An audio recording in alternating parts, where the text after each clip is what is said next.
the string tension. Then here you see power law. First ever visit. So thank you, organizers, for making it possible that I'm here today talking to you about the strong CP problem, cluster decomposition, and the index theorem. And this is work done in collaboration with Wenjon Ai, who is a postdoc at King's College London, Professor Björn Gabres, who is in the audience, and then Juan Sebastián Cruz, who is at CP3 Origins. So what is the aim of this talk? I'm going to be provocative and challenge the conventional view about the strong CP problem by showing that a careful four-dimensional infinite volume limit would imply that QCD does not violate CP regardless of the value of the theta angle. So I'm aware this is controversial, so I hope that we have nice discussions. So the plan of the talk is to review the fundamentals about the neutron dipole moment, then review the fundamentals about the strong CP problem, and then I will go over constraints from chiral symmetries, and then deriving fermion correlators from general principles such as cluster decomposition and the index theorem. And then I'll try to make a connection to path integrals in finite volume. Okay, well, let's just review the fundamentals of the dipole moment. So, okay, the dipole moment is a coupling to the spin to the electric field. The spin operator for a Dirac fermion is constructed in terms of gamma matrices, while the electric field is related to the usual field strength tensor. And what kind of effective operator do we need to represent a dipole moment? So some effective operator with some momentum dependence and a structure with gamma mu, gamma nu, gamma 5. And the reason is that the antisymmetry of F mu nu, yeah, you can express it in terms of the commutator, but this commutator times gamma 5 projects it into a self-dual contribution. So then you can project F into the self-dual F. And here we recognize essentially this tilde includes some antisymmetric tensor, and then you can see that you get the spin essentially because you have some antisymmetric tensor coupled to the commutator, and then you can have F0i, which is the electric field. So this is a CP odd term in effective Lagrangian, as expected that the dipole moment is CP odd. All right, so from the point of view of the low energy, how does the neutron dipole moment appear in a low energy effective theory, which the relevant fields at low energies, such as the pions, kaons, and let's say put the neutron and proton. So this is can be obtained from the chiral Lagrangian. So of course we know that there's an approximate well U3 times U3 symmetry that is spontaneously broken by quark condensates, and it's broken to the vector combination.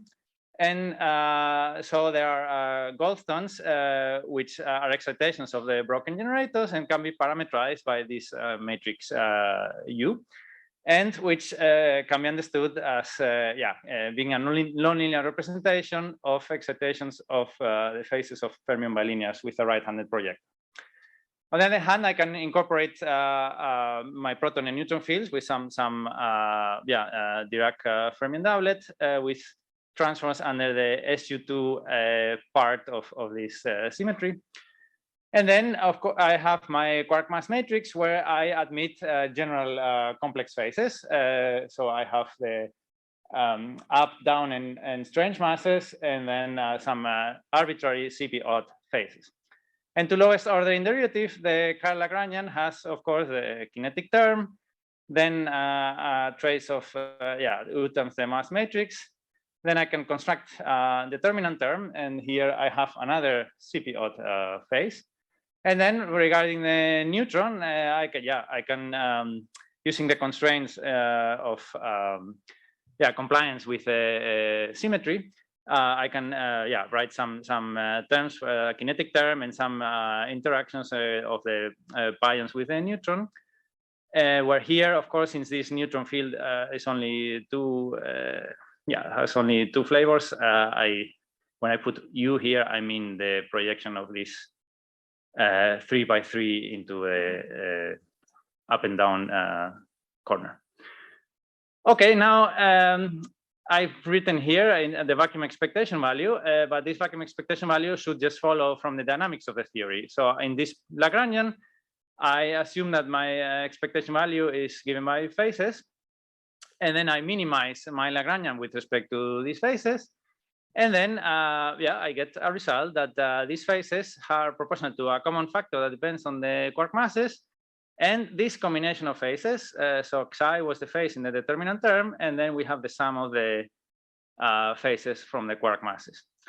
And then I substitute this expectation value into the Lagrangian, and I expand the pion fields. And after some redefinition of the neutron field, I get a coupling of the neutron to the pions, and there's some CP even term of this form, and there's a CP odd term, which not surprisingly involves this combination of the CP odd phases. And this now gives rise to a neutron dipole moment. I have, through one loop diagrams, I have my CP even vertex, my CP odd vertex, and then I have the coupling of pions to photons. And we can see from here, the CP even vertex has gamma mu, gamma 5, and the CP odd has no gamma mu's. So you already see that I get 2 gammas and a gamma 5, which is what I needed for the dipole effective operator. And everything works out because you also get some momentum. And in the end, you can reproduce this correlator with an effective operator, which is proportional to these phases appearing in the CP odd vertex, which gives a neutron dipole moment proportional to this combination of phases. So in summary, chiral perturbation theory, the neutron dipole moment is proportional to a combination of phases appearing in the low energy effective theory, while experimental bound from the NEDM experiment that we heard about yesterday gives a very, very small upper bound. So the question then is, I have told you that these are the phases in the quark mass matrices. I haven't told you what is xi in terms of fundamental parameters of the UV theory. And this is a question that I want to focus on this talk. So let me now go review the fundamentals of the strong CP problem. And so, of course, we have already heard about the QCD theta angle. So the action of QCD, we have the field strength. We have NF flavors, where now, again, here I put complex phases in the Fermi masses. In order for the Lagrangian to be real, they have to enter here with this gamma 5. And then, of course, I have the coupling of the field strength to its dual proportional to this theta parameter. And here, again, I have CP odd phases. So we have already heard that the theta term is a total derivative, and thus it corresponds to a boundary term, and it will only contribute in outside perturbation theory, so through non-perturbative effects. And of course, due to the fact that we have a CP odd angles, naively one would expect that it could appear at some point in the neutron dipole moment. How is this the case? So the standard law, let's go back to the chiral Lagrangian. We saw that, yeah, we have this xi phase here, and the alphas hidden inside the mass matrix, and the neutron dipole moment is proportional to this quantity. And it's generally thought that this xi in the chiral Lagrangian is the theta of QCD. And so for generic values of theta that are misaligned with the alphas, you get a dipole moment proportional to this theta bar, which is theta plus the sum of the phases of the quark masses. And it's thought to be 10 to the minus 10, and this is the strong CP problem. Okay, so how is xi fixed? And this, in principle, from the low energy point of view, you could do it by symmetry arguments based on anomalous chiral symmetries, and it is thought that the only possibility is xi equals theta, giving CP violation. Another possibility is, okay, I compute correlators in QCD, and then I look for the top vertices, which give me an effective interaction, which is proportional to like a determinant term in flavor space, which should reproduce the determinant term in the chiral Lagrangian. And then Toff did this. The only real computation that we know is Toff's. He used the dilute instanton gas in QCD, and he obtained xi equals theta. So what are we doing in our work? So first, we note that there's an ambiguity in the choices of this xi parameter compatible with chiral symmetry. So xi equals theta is not the only possibility. Then we have redone Toff's computation using also dilute instanton gas. But we take the four-dimensional infinite volume limit in a different way, and we obtain xi equals minus the sum of the alphas. which gives no CP violation, because recall that the neutron dipole moment was proportional to psi plus the sum of the alphas. So there will be no CP violation. And we also have a computation which doesn't rely on instantons. So today I'm going to talk to you about this aspect about the chiral symmetries and the possibilities for psi, and the computations of fermion correlators from general principles, and then matching them to the determinant term in the chiral Lagrangian. And from Bjorn's talk tomorrow, he will talk about the instanton computation and other additional arguments based on canonical quantization. So let's talk first about the chiral symmetries. So we know that the chiral symmetry is not a good symmetry of QCD. First, it's broken explicitly by the fermion masses. And second, is broken by quantum effects due to the anomaly. As a consequence of this, the partition function is not invariant under chiral transformations. So I consider a chiral transformation of this form. Psi goes to the e to the I beta gamma phi psi, and similarly for psi bar. And then the partition function is not mapped to itself, but is mapped to a partition function in which, due to the anomaly, theta is shifted by -2 times the number of flavors times the parameter of the transformation.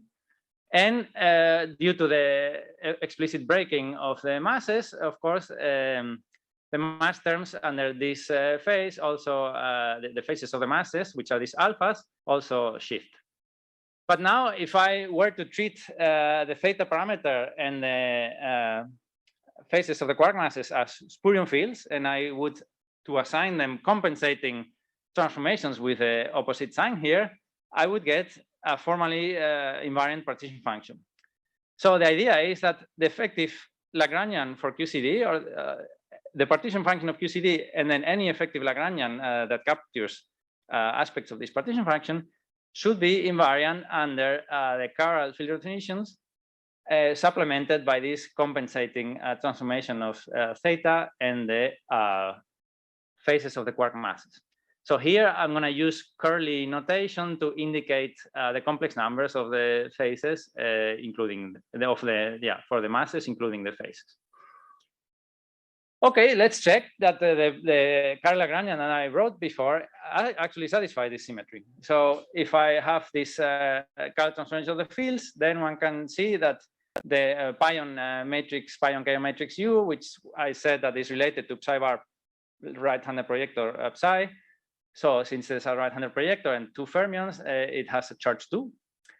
And then for the neutron doublet, I also get the usual chiral transformations. And then these curly m's, the complex phases, I saw that the phases change by -2 units. So then the mass matrix appearing in the chiral Lagrangian also has charge -2. So then, okay, so U has charge 2. So here this has charge +2, and U dagger has -2. So this term is invariant. Here, U has charge 2, and the mass has charge -2. So that's invariant. And here for the neutrons, yeah, essentially we know that the usual Dirac term is chiral invariant. Here I have a left-handed projector, so then I get charge -1. U has charge +2, and then due to the left-hand projector I have charge -1. So all the terms here can be shown to be invariant. But now, so in all the terms that with here that the coefficients can be real, and then you satisfy invariance. But here, the reason that I wrote a phase is that I need a phase in order to retain invariance under this chiral transformation.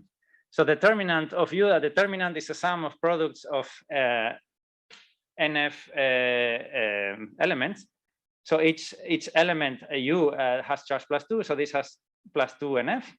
And this means that in order for the effective Lagrangian to satisfy this spurious chiral symmetry, this phase has to have charge -2 NF. So meaning that psi has to have charge +2 NF. Okay, so, and the question is, what are parameters in my UV theory that satisfy this? And of course, one is theta, because as we saw before, theta transforms exactly with +2 NF. And this is the usual option that is assumed in general, and gives the non-zero in general dipole moment. But now let's look at another possibility, which is psi equals minus the sum of the quark faces.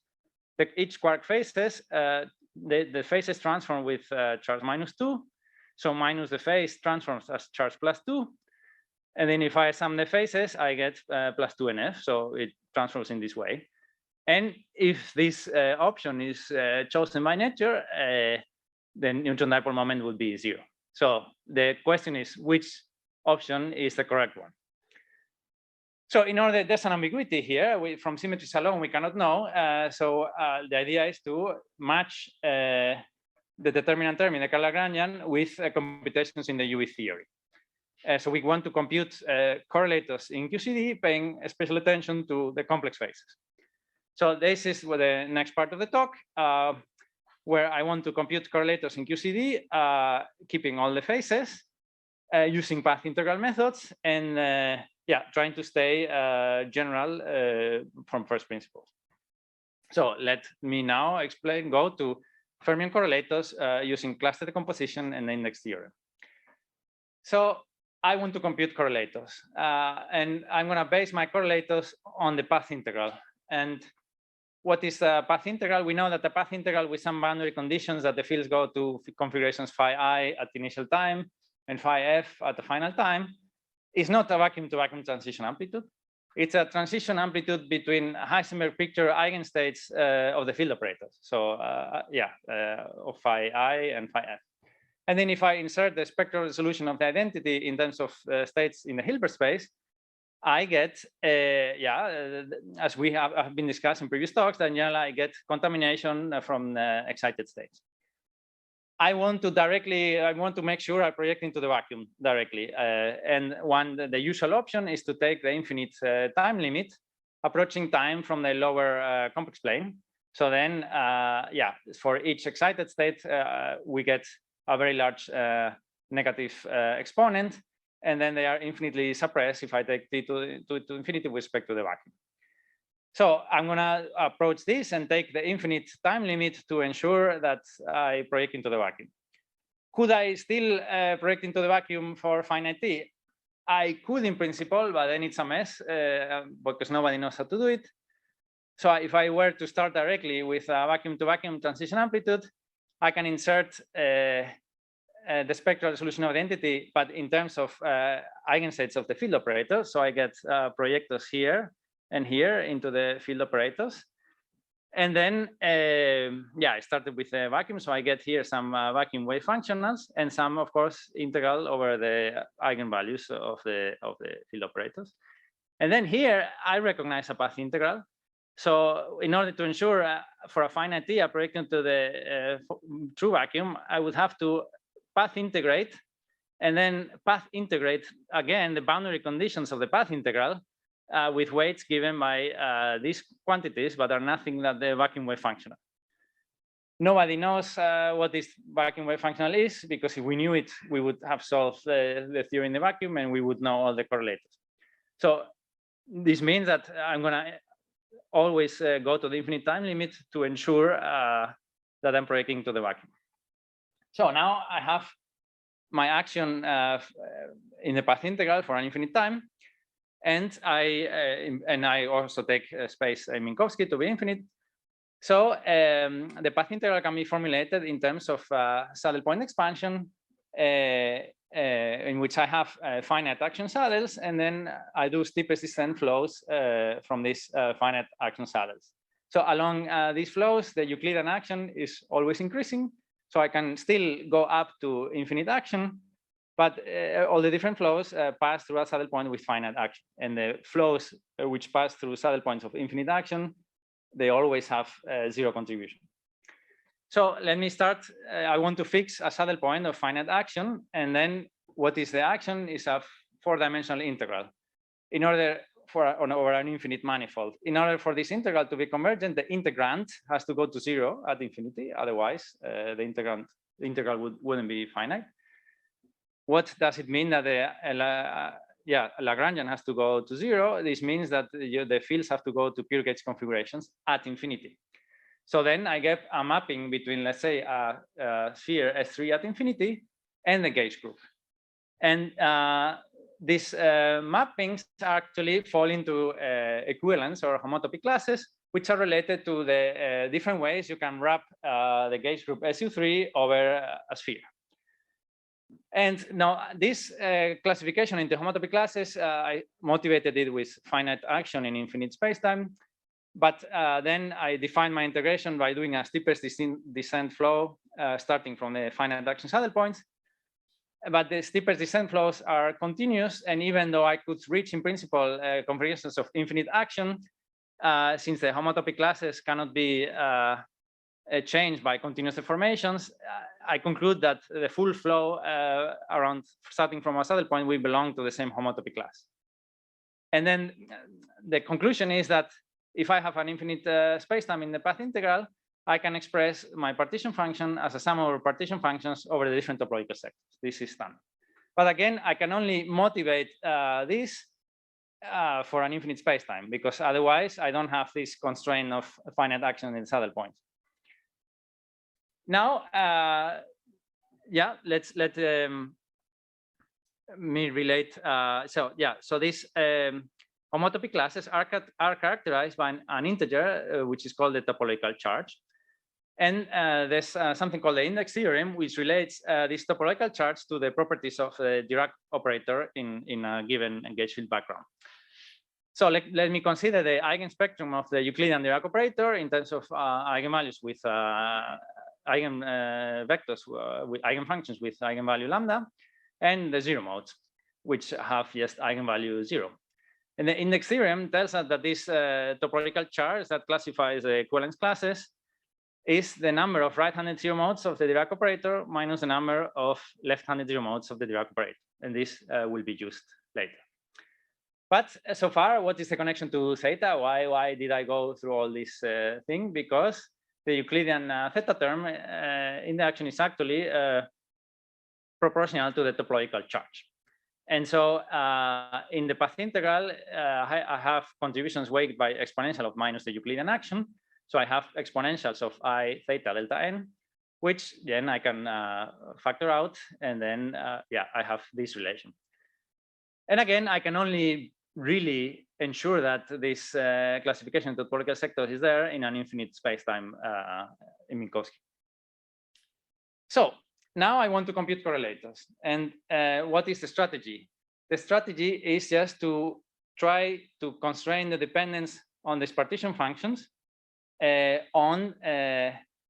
for each topological sector on the 4-dimensional volume, spatial volume times t, which I call omega formally, the topological charge, and the complex fermion masses. And if I'm able to constrain this functional dependence, then I can estimate correlators. And why? Because the complex fermion masses can be seen as sources for integrated fermion correlators. So if in my Lagrangian, I can write the mass terms instead of these complex masses in this way. And then in the path integral, I have exponential of the minus Lagrangian. So if I take the derivative of the partition function with respect to the complex mass m, then out of the exponential, I drop psi bar PR psi integrated. So I get an integrated correlator. And if I take derivatives of partition function with respect to m star, then I get an integrated correlator with a left-handed projector. So if I know how Z depends on the masses, I can estimate these correlators and I can estimate their complex phases. So I want to now constrain this dependence using some general properties. One property is clustering. So let me write my partition function at 4-dimensional volume omega in this form. So it's a sum over the topological sectors over the path integrals at its topological sector, as I wrote before. And now I just follow Weinberg and I say, okay, let me consider 4-dimensional volume, which is a sum of volume omega 1 and volume omega 2. Now the action on the total volume is the sum of the actions in volume 1 and volume 2, but then the exponential of the sum is the product of the exponentials. So I get a factorization. And then I can, the path integral, I can divide it into a path integral with paths in volume 1 and the paths in volume 2. And now, what about the topological charge? So this is the topological charge is a surface integral, as we said before. And the surface integral of the total volume is the sum of the surface integrals of volume 1 and the surface integral of volume 2, because at the intersection, the contributions cancel. So then it means that I can fluctuate freely let's say the charge in volume 1, but the total in volume 2, then I have delta n minus delta n1, such that the total, because I'm considering now a fixed topological sector, is delta n. So then this equation can be, here, this is nothing but the tilde partition functions of volume 1 and tilde partition function of volume 2. So I have an infinite set of relations for the partition functions, and I want to start with this and try to find solutions for this. So this is the idea. So I want to solve this infinite set of relations. First, I factorize out all possible complex phases. Then I find, yes? Yeah.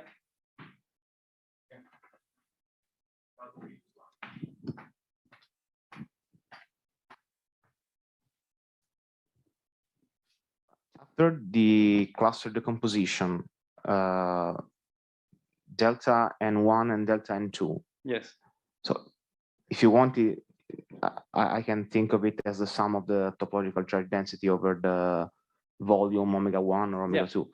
But that's no more an integer. Yeah. So right. Yes. It's not exactly an integer. So I'm choosing the following. Let me consider that I have omega 1 is a finite subvolume, omega 2 is an infinite volume, and then okay. So it is true that the topological charge in subvolume 1 is not exactly an integer, but I'm going to allow myself to make an error in the full path integral over a finite surface, because I keep omega 1, let's think of it as a finite subvolume, and then over a set of small measure, a finite surface, I can make an approximation, but I want to make sure that for the infinite boundary of the full volume, then the full charge is an integer. Okay, so it's true that I'm doing an approximation. Weinberg doesn't comment on it, but it's a very good point. Okay, and then so I want to factorize all complex phases. I want to motivate an ansatz, and then and then I get a relation after factoring out the complex phases. I get a relation for real functions. And then I assume analyticity in the volume, and I will construct the full function just by a Taylor expansion at 0. So I compute all derivatives at 0, and then assuming analyticity, this allows me to recover the full function. Okay, so first in this tilde partition functions, I already put the contribution from the theta angle away. So any additional complex phases here cannot depend on theta. They can only depend on the fermion mass phases. So they can only come from the path integration over the fermionic degrees of freedom. But I mean, in a given background, the fermionic path integration of the massive Dirac operator is just determinant.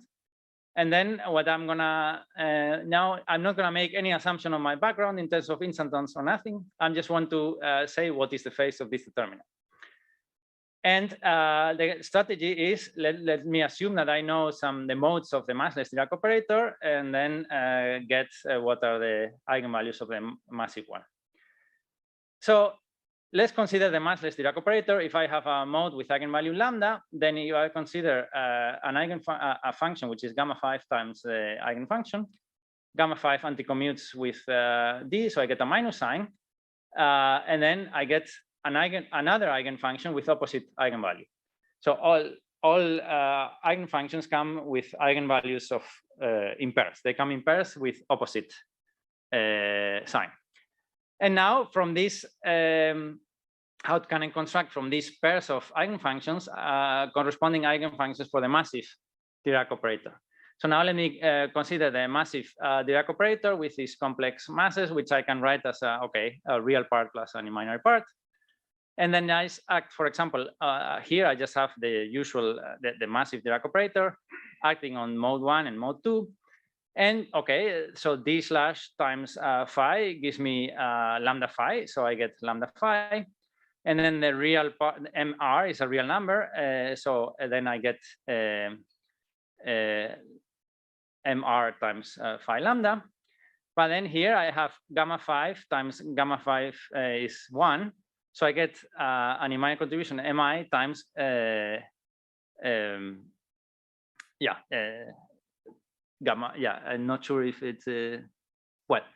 Anyways, you get some mass matrix, and then you can find the linear combinations of the modes that are eigenfunctions of this matrix. And the point is that they come in pairs that are, the eigenvalues are not real anymore, but they come in pairs that are mutually conjugate of each other, and then the contribution to the determinant is real and positive.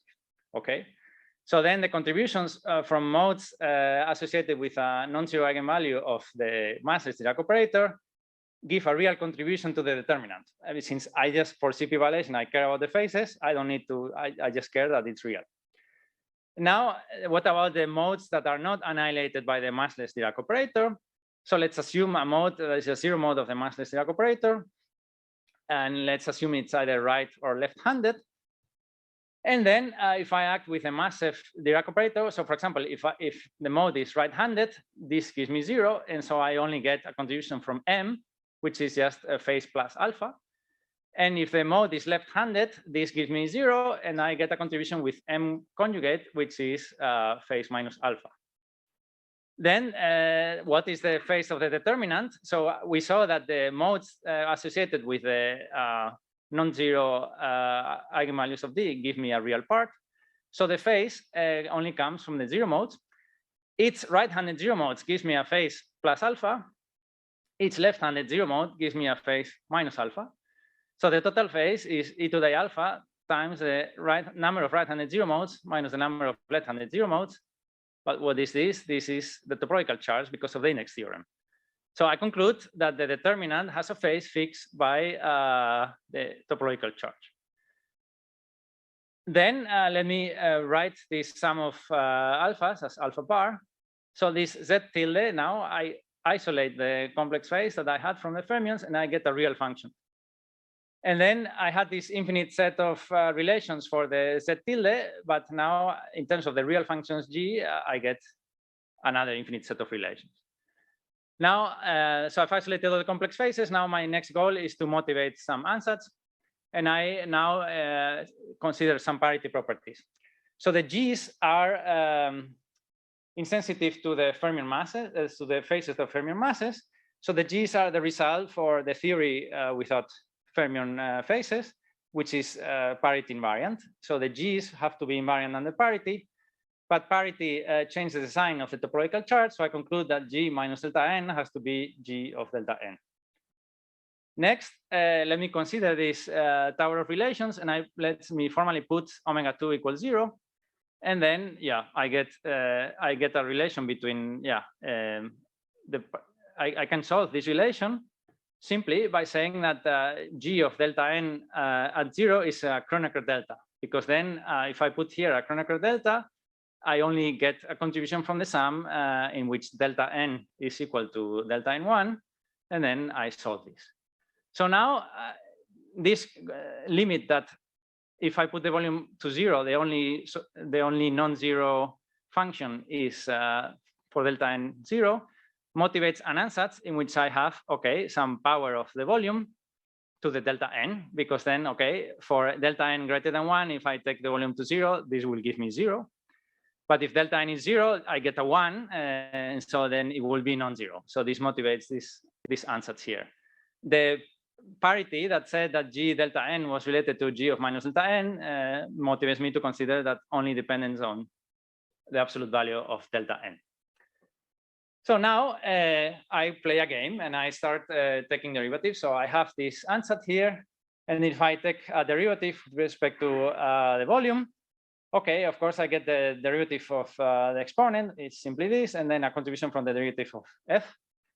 But then I put 0 volume again, and okay, here delta n plus 1, absolute value of delta n plus 1 is always greater or equal than 1.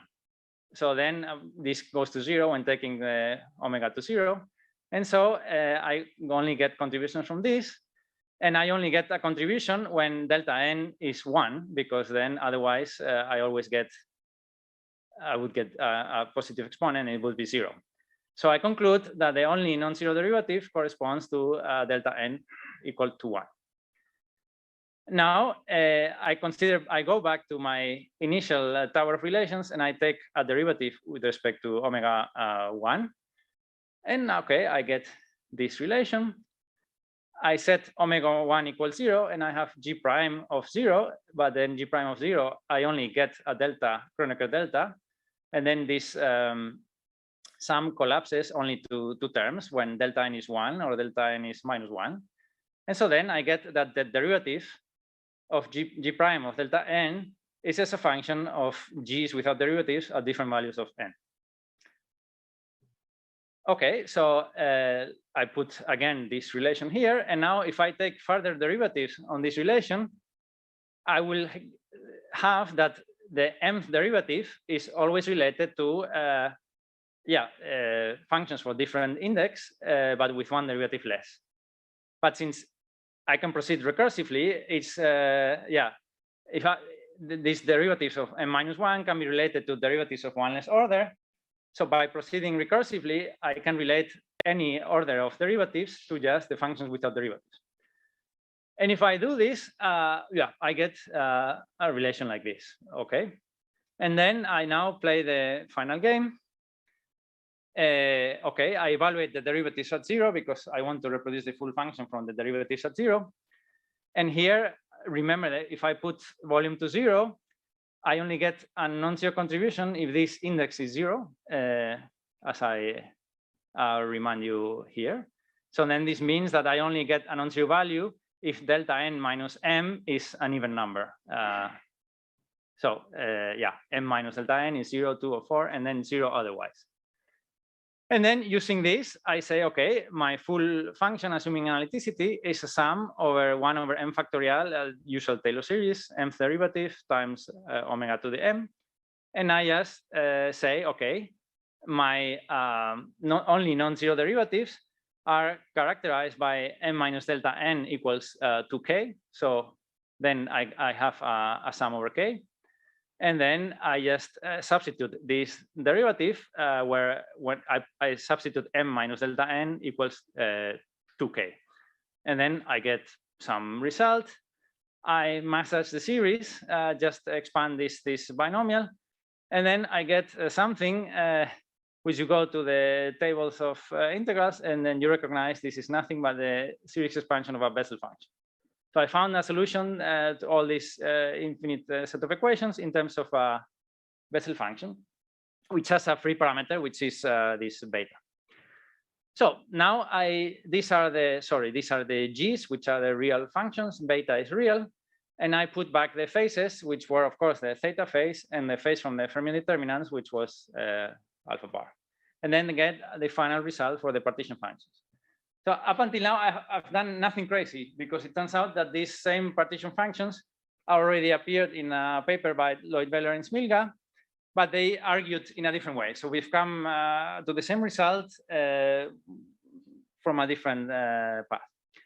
But now, again, I wanted to compute correlators using the masses as sources. So I want to make the dependence on the complex masses explicit. So beta is real because this function was real. So then beta can only depend on products of m and m star. And now alpha bar is the sum of the complex fermion phases. But the sum, a fermion phase can be written in terms of log of m or m star, because m over m star essentially is e to the 2 times the phase, and I take the log and divide by 2, and I get the phase. Okay, so now I have what I wanted. I have my partition functions, and I have the structure of the dependence on my complex fermion masses. So I can take derivatives, and I can get fermion correlator. So now I said, if I take the derivative with respect to the m star, I get an integrated left-handed correlator. Of course, here I'm still at a fixed topological sector. And then I get a result in terms of Bessel functions. And now let me check that it satisfies. I said in the beginning of the talk that the spurious chiral symmetry is a good symmetry. And then it means that my effective Lagrangian has to be invariant, but my correlators have to have a definite charge. So this correlator has left-handed projector, so it has spurious charge -2.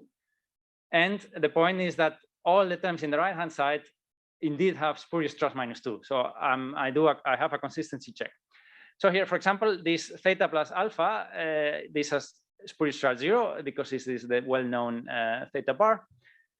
And then, okay, so I know that my masses have M has chiral charge -2, so M star has chiral charge +2, but 1/m star then has chiral charge -2. So indeed, I get chiral charge -2 as expected from this correlator.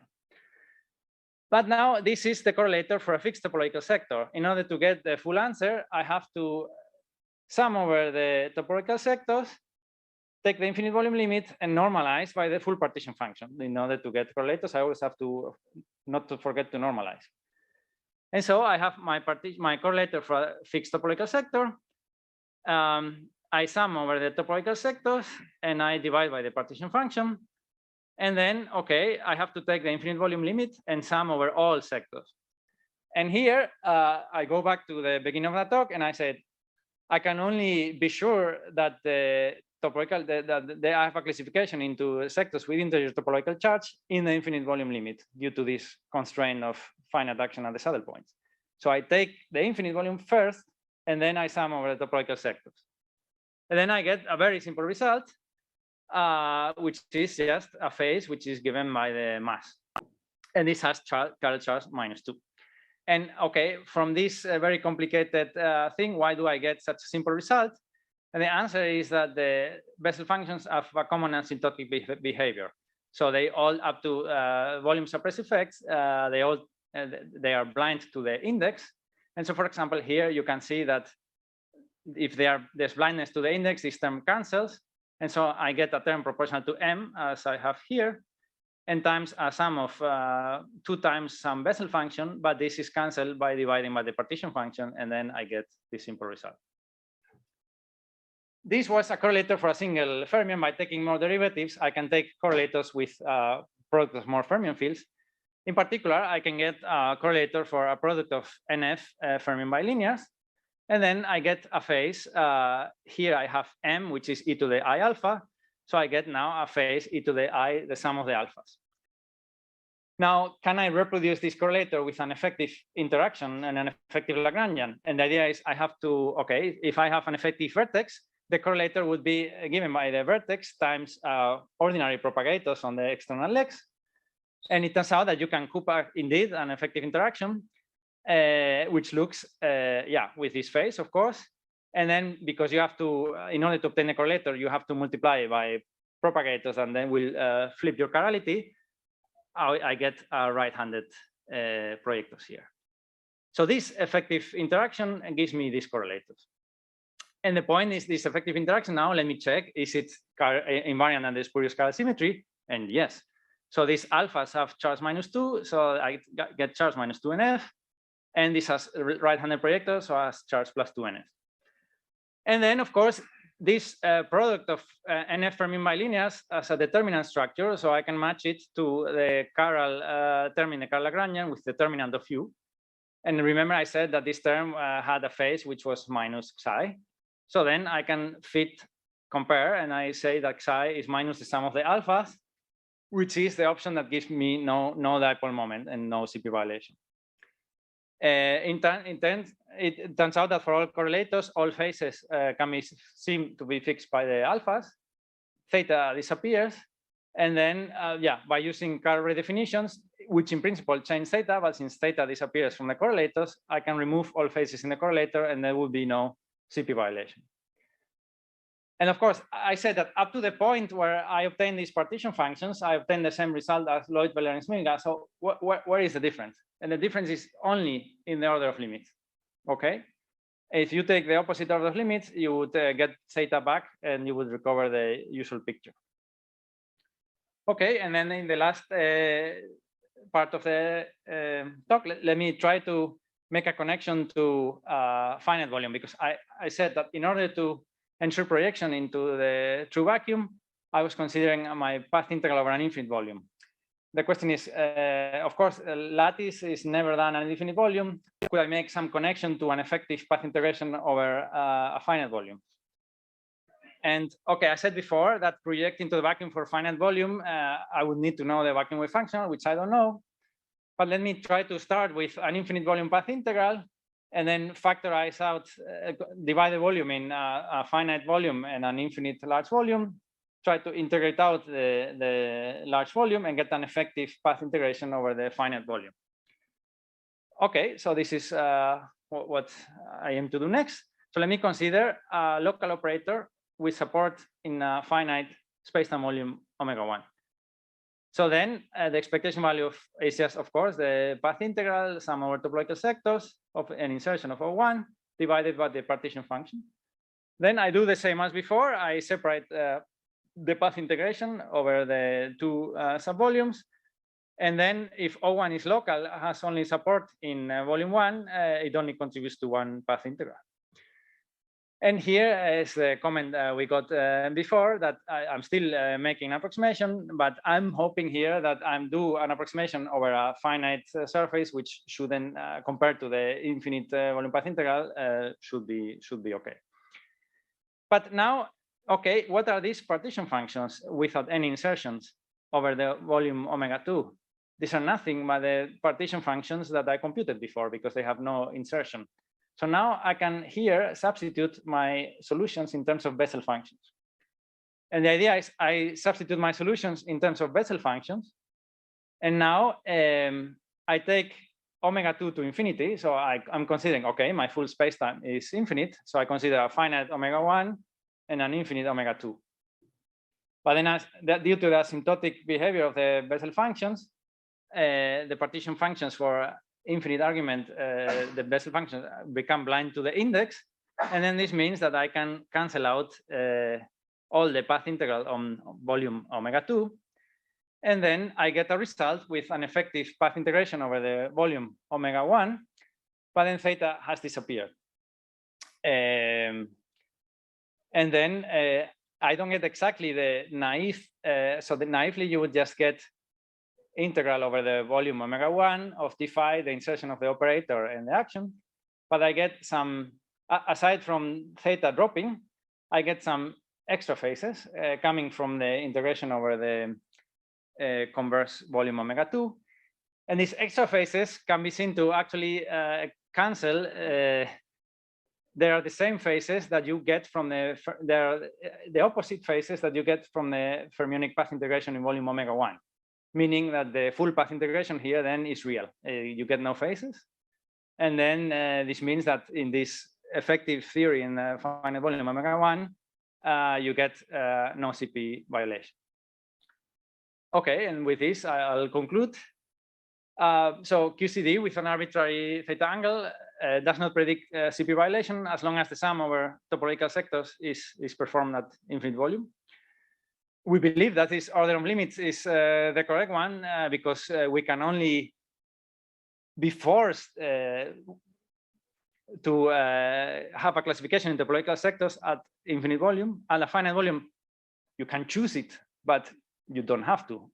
So it's a bit of an arbitrary choice, but at infinite volume, we must.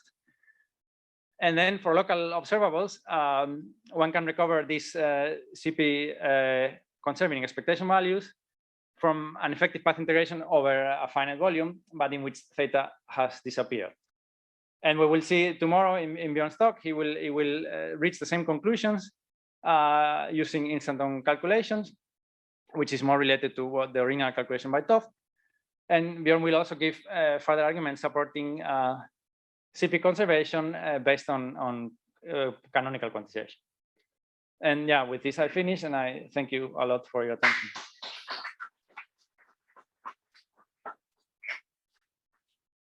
So thanks a lot, Carlos, for the interesting presentation and for the interesting outcome of this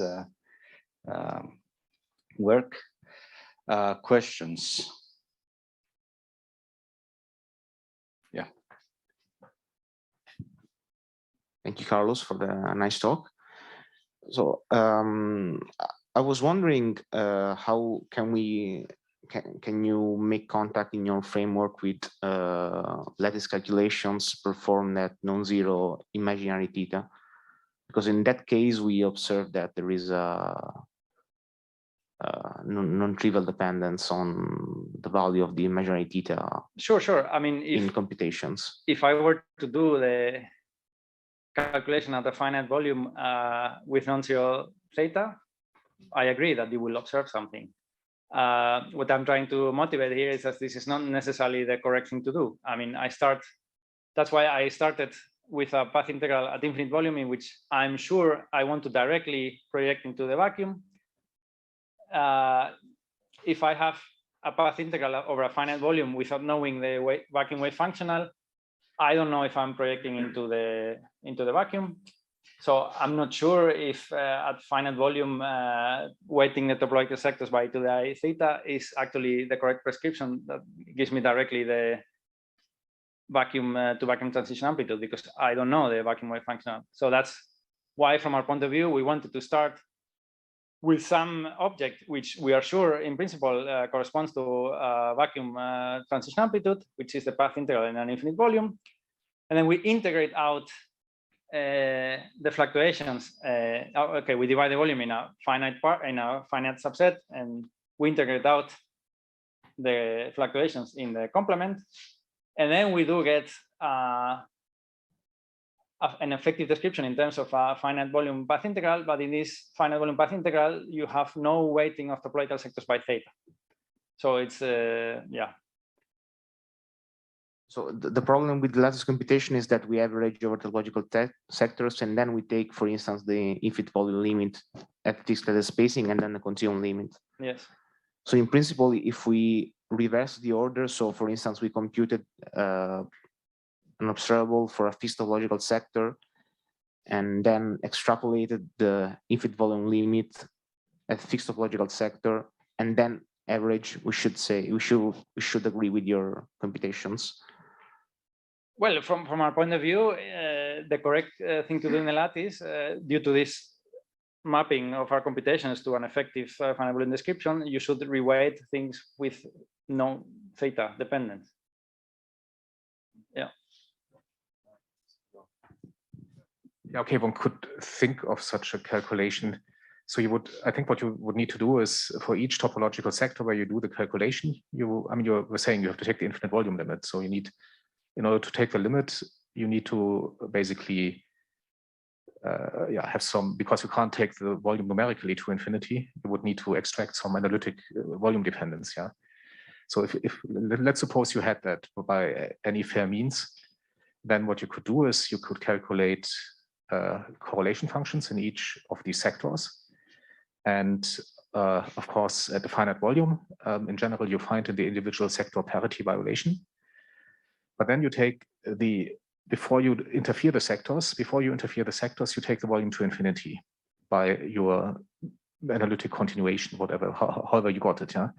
And then, of course, in each sector, the parity violation will disappear because it is proportional to the sector divided by the spacetime volume. So this is really the crux of the argument. Yeah. So so the whole question will be decided on whether this argument is valid or not. And yeah, Carlos has given reasons for why this procedure that we apply here is correct. Let's have another question. And how do you make contact with the common Witten-Veneziano picture about the eta prime mass and its connection with the topological susceptibility? Yeah. Because of course, the argument by Witten is exactly based on the fact that there is a non-trivial theta dependence at large n in pure gauge theories. So in our case, the partition function becomes non-analytic in theta, actually. And then all the arguments that are based on expansion in powers of theta would not apply. And sorry, but what do you mean non-analytic? So there is a dependence which is non-analytic, or yes, or there is no dependence? I mean, the point is that if you take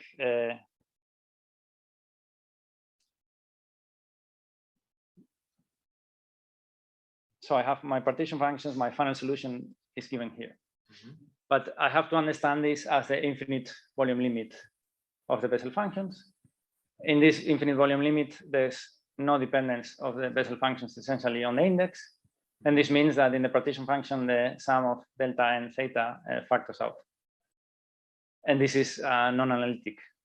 The sum of I delta and theta is essentially a delta of theta.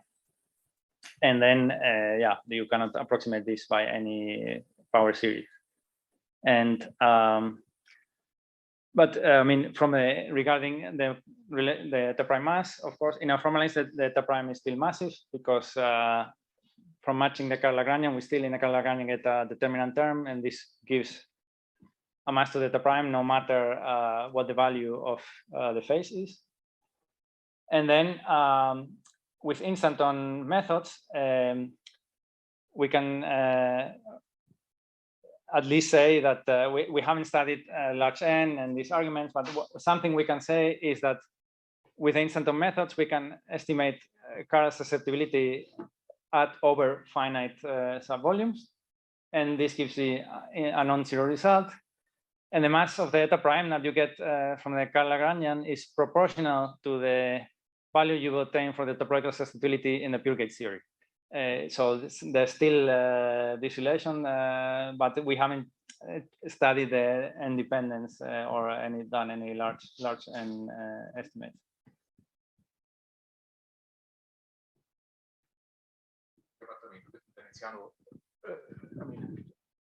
Just to add, but I think that's what you said, the Witten-Veneziano relation is still valid in our picture. What you would have to do, though, is that you replace the chiral susceptibility there by chiral susceptibility measured in some subvolume, because if you were to measure it over the entire volume, you wouldn't have any fluctuation. Yeah, I mean, it's basically like saying you toss, you have a box with 100 coins, and you shake it, and you measure the average of 50, and you know that there's a fluctuation about 50. But you don't know how many are up and down, yeah? And then I give you 100 coins, and I tell you 50 are up and 50 are down, and you draw a smaller sample of it, yeah? But you won't be able to distinguish the case when I tell you how many are up and down, 50 are up and down, or whether they are allowed to freely fluctuate, because the large numbers relatively go, I mean, the fluctuation goes down as 1 over the square root of the large number, yeah? And therefore, this doesn't matter. Thank you. So any other questions? Okay, so if there are no other questions, let's thank Carlos again. Thank you.